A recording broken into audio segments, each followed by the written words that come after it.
जितने भी स्टूडेंट हैं, आप सभी स्टूडेंट के लिए बहुत अच्छी एक खबर अपडेट निकल कर आ रहा है कि टेट एग्ज़ाम्स आप लोगों का होगा। और वो टेट एग्ज़ाम्स का जो है ऑफिशियल डेट आपका जो है अनाउंसमेंट हो चुका है। इस वीडियो में आप सभी को मैं बताऊंगा कि किस डेट से आपका जो है छत्तीसगढ़ में सीजी टेट का एग्ज़ाम्स होगा, कब से जो है फॉर्म फिलअप करना जो है शुरू हो जाएगा, और एग्ज़ाम्स की तैयारी आप जो है किस तरह से कर सकते हैं और किस तरह से आपको एग्ज़ाम्स के लिए स्ट्रैटेजी अपनाना है, किस तरह से प्रिपरेशन करना है जिससे आप जो है छत्तीसगढ़ में सीजी टेट एग्ज़ाम्स को क्वालिफाई कर सको और आप जो है छत्तीसगढ़ में टीचर बन जाएंगे।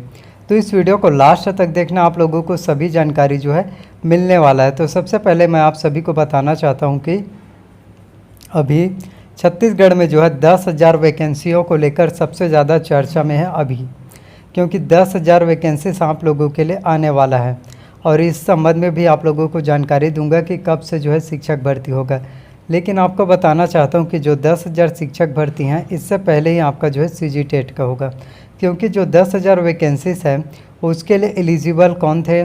जिनका ग्रेजुएशन कंप्लीट है और जिनका बीएड कंप्लीट है और जिनका रोज़गार पंजीयन हुआ है और टेट एग्ज़ाम्स क्वालिफाई है, इन्हीं स्टूडेंट को जो है एलिजिबिलिटी थी कि वो टीचर भर्ती परीक्षा के लिए आवेदन कर सकते थे। ऐसे में बहुत से स्टूडेंट क्या थे कि उनके पास जो है कोई भी क्वालिफ़िकेशन नहीं था, ना ही उनके पास जो है टेट एग्ज़ाम्स क्वालिफाई था, और कई लोगों का रोज़गार पंजीयन भी नहीं कराते। तो आप लोगों को बताना चाहता हूँ, रोज़गार पंजीयन भी आवश्यक रूप से करा लीजिए। यदि बाई चांस आपका सिलेक्शन हो जाता है तो जब आपका जो है डीवीसी होगा, डॉक्यूमेंट वेरिफिकेशन होगा, दस्तावेज परीक्षण होगा, उस समय अगर आपका रोज़गार पंजीयन नहीं हुआ रहेगा तो आपको जो है डिसक्वालीफाई कर दिया जाएगा और आपका सिलेक्शन जो होने को रहेगा वो भी नहीं होगा। तो रोज़गार पंजीयन बहुत ही ज़्यादा आवश्यक होता है। अब बात करते हैं सीजी टेट एग्ज़ाम्स क्यों लिया जा रहा है। तो जो 10,000 वैकेंसीज आया है उसके लिए टेट एग्ज़ाम्स ही क्वालिफाई है। तो जब 10,000 वैकेंसीज आया, जैसे मैं आपको बताना चाहता हूँ, पटवारी के 301 पोस्ट है, इसके लिए 2 से 2.5 लाख फॉर्म फिलअप हुए। ठीक इसी प्रकार आपके जो शिक्षक भर्ती है 10,000 फॉर्म के लिए करीबन आपको बताना चाहता हूँ 1 लाख से लेकर 1.5 लाख तक आपके जो है इसके लिए फॉर्म फिलअप होंगे। और 1 से 1.5 लाख का स्टूडेंट जो है टीचर भर्ती परीक्षा में सम्मिलित होंगे, एग्ज़ाम्स देंगे, लेकिन उनमें से सिलेक्शन होगा सिर्फ 10,000 स्टूडेंट का। और वो भी कौन से स्टूडेंट का सिलेक्शन होगा? जो एग्ज़ाम्स की तैयारी जो अच्छे से करते हैं, स्मार्ट वर्क करते हैं और निगेटिव मार्किंग से बचते हैं।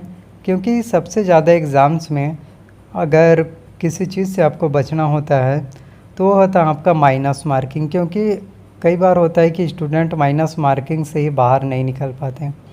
माइनस मार्किंग, निगेटिव मार्किंग से ही परेशान हो जाते हैं, घबरा जाते हैं। ऐसे में सबसे पहले तो आपका क्राइटेरिया है कि सीजी टेट एग्ज़ाम्स। यदि सीजी टेट एग्ज़ाम से आपका क्वालिफाई नहीं हो पाएगा तो आप जो है टीचर भर्ती परीक्षा के लिए एलिजिबल ही नहीं होंगे, सम्मिलित ही नहीं होंगे और आप जो है टीचर भर्ती परीक्षा नहीं दे पाएंगे। तो सबसे ज़्यादा जो आपके फर्स्ट पड़ाव है वो है सीजी टेट। तो इस पर आपको जो है सबसे ज़्यादा फोकस करना है। यदि आप जो है सीजी टेट एग्ज़ाम्स को क्वालिफाई कर लेते हैं, फिर आप टीचर भर्ती परीक्षा एग्ज़ाम्स को भी क्वालिफाई कर सकते हैं। आप लोगों को बताना चाहता हूं कि आपके पास जो है डबल अपॉर्चुनिटी है। एक है आपका सीजी टेट और दूसरा है आपका सी टेट। सी टेट जो है सेंट्रल टीचर एलिजिबिलिटी टेस्ट होता है, ये सेंट्रल गवर्नमेंट के द्वारा होता है। और इसका एग्ज़ाम्स की बात करें तो आपका एग्ज़ाम जो है 15 दिसंबर को होगा, 15 से 16 दिसंबर को।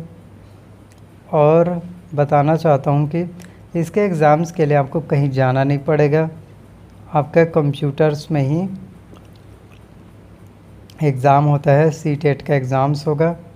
और वहीं शुल्क की बात करें, यदि हम सी टेट के लिए फॉर्म फिलअप करना चाहते हैं तो यदि आप जनरल कैटेगरी वाले स्टूडेंट हैं तो पेपर 1 के लिए आपका शुल्क है 1200 रुपये, पेपर 2 के लिए शुल्क है 1,000 रुपये जनरल और ओबीसी कैटेगरी वाले के लिए। वहीं एससी और एसटी कैटेगरी वाले के लिए बात करें तो एससी और एसटी कैटेगरी वाले स्टूडेंट के लिए पेपर 1 का 600 रुपये, पेपर 2 के लिए जो है 500 रुपये का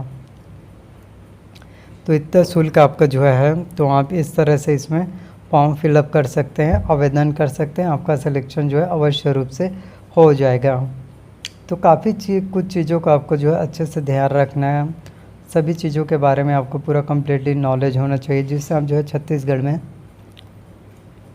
शिक्षक भर्ती परीक्षा में अच्छे से परफॉर्मेंस कर सके और आप लोगों का सिलेक्शन हो जाए और जो आप लोगों का क्वेश्चन मार्क है वो सभी डाउट्स क्लियर हो जाए। अब मैं आपको बताता हूँ टीचर भर्ती परीक्षा में सिलेबस क्या होता है, ताकि आप लोगों को टीचर भर्ती परीक्षा के बारे में अच्छे से पता चल सके और जो स्टूडेंट जिनका सीटेट एग्ज़ाम्स क्वालिफाई हो चुका है वो एग्ज़ाम्स की तैयारी करना शुरू कर दें। तो आपको मैं पूरा सिलेबस दिखाता हूँ। में टीचर भर्ती परीक्षा के एग्ज़ाम पैटर्न और सिलेबस की बात करें तो आपके एग्ज़ाम में कुल 150 प्रश्न जो है पूछे जाते हैं, जिसमें आपका बाल विकास एवं शिक्षा शास्त्र से 30 अंकों का 30 प्रश्न, सामान्य हिंदी से 25 अंकों के 25 प्रश्न पूछे जाते हैं, सामान्य अंग्रेजी से भी 25 अंकों के 25 प्रश्न आएंगे, गणित और विज्ञान से 30 अंकों के 30 प्रश्न जो है पूछे जाते हैं। वहीं सामाजिक अध्ययन की बात करें तो सामाजिक अध्ययन से 20 अंकों के प्रश्न आएंगे, कंप्यूटर संबंधी सामान्य ज्ञान से 10 अंकों का प्रश्न आएगा और सामान्य ज्ञान से 10 अंकों के प्रश्न जो है पूछे जाते हैं। तो इस तरह से आपके एग्ज़ाम्स में 150 प्रश्न पूछे जाएंगे जो कुल 150 अंकों के होंगे। तो इसमें बात कर लेते हैं सिलेबस के अनुसार आपके कौन कौन से टॉपिक्स रहेंगे। तो बाल विकास एवं शिक्षा शास्त्र है, इसमें बात करें तो विकास की अवधारणा एवं उसके सीखने से संबंध, बच्चों के विकास के सिद्धांत, परिप्रेक्ष्य एवं अभ्यास, सीखने में कठिनाई, विकलांगता आदि से संबंधित बच्चों का शिक्षण, इससे संबंधित प्रश्न पूछे जाते हैं। हिंदी की बात करें तो इसमें आपका स्वर, व्यंजन, अक्षर, वर्तनी, वचन, काल, वाक्य, संधि, संधि के प्रकार, संधि विच्छेद, तत्सम, तद्भव, देशज, पर्यायवाची शब्द, उपसर्ग, प्रत्यय, समास और उसके भेद, अनेक शब्दों या वाक्यांशों के लिए एक शब्द, संज्ञा, संज्ञा के प्रकार, सर्वनाम, विशेषण, क्रिया, कारक, वाक्य के भेद, रचना, मुहावरे तथा लोकोक्तियाँ, अपठित गद्यांश, श्रवण, वाचन, लेखन एवं पठन कौशल, ये सभी आपके जो है हिंदी में पूछे जाते हैं। तो हिंदी के यदि आप तैयारी करना चाहते हैं, संपूर्ण व्याकरण की यदि आप तैयारी करना चाहते हैं, क्योंकि हिंदी से आपके एग्ज़ाम में जो है 25 अंकों के प्रश्न आएंगे, सबसे ज़्यादा बाल विकास एवं शिक्षा शास्त्र से, उसके बाद सबसे अधिक नंबर जो है हिंदी से 25 अंकों के प्रश्न पूछे जाएंगे। तो यदि आप हिंदी की कम्प्लीटली व्याकरण जानकारी पाना चाहते हैं, व्याकरण को अच्छे से समझना चाहते हैं, सभी चीज़ों के बारे में जो है आप कम्प्लीटली डिटेल्स नॉलेज पाना चाहते हैं, तो इसके लिए सबसे पहले तो आपको दिल्ली IAS एकेडमी का बुक लेना है, जिससे आपकी हिंदी की तैयारी जो है अच्छे से हो जाएगा और आपको जो है व्याकरण की संपूर्ण नॉलेज जो है मिल जाएगा, जिसमें आप लोगों को हिंदी के बारे में जो है स्टेप बाय स्टेप पूरा व्याकरण के संबंध में हर एक जानकारी मिलेगा, जो आपके एग्ज़ाम्स के लिए काफ़ी ज़्यादा इम्पोर्टेंट है। वहीं इंग्लिश की बात करें तो इंग्लिश में आपका comprehensive grammar, vocabulary, tense, voice, narration, preposition, degree, article, sentence, question tag, determination, ये सभी आपके एग्ज़ाम्स में आते हैं। तो इंग्लिश की तैयारी करने के लिए आपको जो है इसेंशियल इंग्लिश रश्मि सी दिशा पब्लिकेशन के आपको जो है लेना है। इसेंशियल इंग्लिश रश्मि सी दिशा पब्लिकेशन के one of the most popular और सबसे स्पेशल बेस्ट बुक होता है, जिस जो है इसेंशियल इंग्लिश रश्मि सी दिशा पब्लिकेशन के आपके PSC, UPSC, SSC, bank, railway सभी कंपटीशन एग्ज़ाम्स के लिए जो है बहुत ही ज़्यादा इम्पोर्टेंट है। तो ये बुक आप जो है ले सकते हैं। इसके साथ हम बात करें अब गणित की, तो गणित में आपका घातांक, बीजीय व्यंजक, गुणनखंड, समीकरण, श्रेणियाँ, ब्याज, अनुपात एवं समानुपात, प्रतिशत, जन्म मृत्यु दर, जनसंख्या वृद्धि दर, समय तथा दूरी, रेखा तथा कोण, समतली आकृति, सांख्यिकी।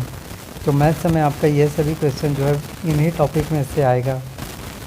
तो मैथ्स की तैयारी करना चाहते हैं तो मैथ्स के लिए आपको जो है वन ऑफ द मोस्ट अच्छे से बुक्स हैं, डॉक्टर RS अग्रवाल का आपको जो है वस्तुनिष्ठ अंकगणित लेना है। डॉक्टर RS अग्रवाल का वस्तुनिष्ठ अंकगणित में सभी जानकारी आपका पूरा कम्प्लीटली डिटेल्स नॉलेज दिया रहता है, तो आप जो है डॉक्टर RS अग्रवाल का ले सकते हैं। वहीं हम बात करें रीजनिंग के, जिसमें आपका लॉजिक वाला अंकगणित रहता है, क्योंकि बाकी गणित को तो आप सॉल्व कर लेंगे, लेकिन जो लॉजिक वाला रहेगा, तर्क वाला रहेगा,